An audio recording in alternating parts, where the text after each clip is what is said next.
যখনই মন খারাপ হবে তখনই রিক্সা ভ্রমণে বেরিয়ে পড়বেন। রিক্সা ভ্রমণ করলে মনটা এত ভালো হয়ে যায় যা আপনি কল্পনা করতে পারবেন না।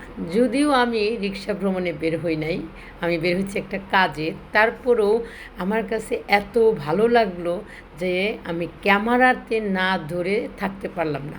আমরা দুই বোনে আমাদের বিজনেসের কাজে একটু বাইরে গিয়েছিলাম। এটা হচ্ছে উত্তরার দিয়াবাড়ি।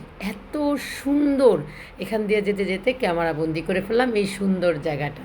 যারা যারা মনে করেন যে অল্প কিছু টাকার মধ্যে অনেক ভালো একটা আনন্দ উপভোগ করব, তাদের কাছে আমি বলবো অনুরোধ করে যে আপনারা চলে আসেন এখানে, রিক্সা ভ্রমণ করেন স্বামী স্ত্রী দুজন অথবা দুই বোন অথবা ছেলে মেয়ে অথবা আত্মীয় স্বজন যাদেরকে নিয়ে পারেন সবাই চলে আসবেন এখানে। এত মনোরম একটা দৃশ্য কল্পনা করা যায় না। আমি বলতেছি বলেন না, আপনি যখন আসবেন আমার ভিডিওর কথাটা আপনাদের অবশ্যই মনে পড়বেন যারা আমাদের এই ভিডিওটা দেখবেন। যারা সুদূর প্রবাসে আছেন, অনেক ভাই বোনেরা আমাদের এই দেশ ছেড়ে বিদেশে পড়ে আছেন, বিদেশের অনেক সৌন্দর্যর মাঝে আমাদের এই বাংলাদেশের ক্ষুদ্র সৌন্দর্য হয়তোবা আপনাকে মনে করে দিবে যে আমি 20 বছর 15 বছর বা 10 বছর আগে বিদেশে আসছি, দেশের এত সুন্দর দৃশ্য দেখতে পাই নাই। তাদের জন্য অসাধারণ, তারা মনের মধ্যে একদম মাধুরী মিশিয়ে আমাদের এই বাংলার দৃশ্যগুলো দেখবেন যে বাংলাদেশেও এত সুন্দর সুন্দর দৃশ্য আছে যে আমরা এই দৃশ্য ফেলে রেখে বিদেশে যাই অনেক টাকা খরচ করে দেখার জন্য, কিন্তু আমরা সামান্য কিছু টাকা গুছিয়ে হলেও আমরা এই সুন্দর সুন্দর দৃশ্য উপভোগ করতে পারি আমরা বাংলার বুকে থেকেই।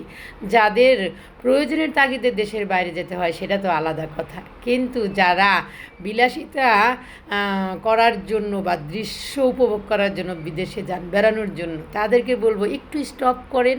বাংলার বুকে যে সুন্দর সুন্দর জায়গা আছে সেইগুলো আপনারা একটু দেখেন, দেখবেন অনেক ভালো লাগবে। ছোট্ট ছোট্ট আনন্দ কিন্তু মানুষকে অনেক বড় আনন্দ দিয়ে থাকে। তো আমার কথাগুলো আমি জানি না আপনাদের ভালো লাগবে কি না, আমার ভিডিওটা আপনাদের কাছে ভালো লাগবে কি না, কিন্তু আমার কাছে অসম্ভব ভালো লেগেছে, অসম্ভব আনন্দ পেয়েছি আমরা দুই বোন। যখন একটু কাজের ফাঁকে এই ধরনের দৃশ্য চোখের সামনে আসে তখন মনে হয় সারাদিনের ক্লান্ত মন, বুঝছেন, একদম ফ্রেশ হয়ে যায়। এত সুন্দর একটা দৃশ্য, একদম 100 টাকা দিয়ে রিক্সা ভাড়া করে দুই বোনে যাচ্ছি উত্তরাতে, এর মাঝে আমরা দেখে ফেললাম এত সুন্দর একটা দৃশ্য। আর প্ল্যান করে ফেললাম যে আমাদের পরিবারের ছেলে মেয়ে বা বয়স্ক অথবা হাজব্যান্ড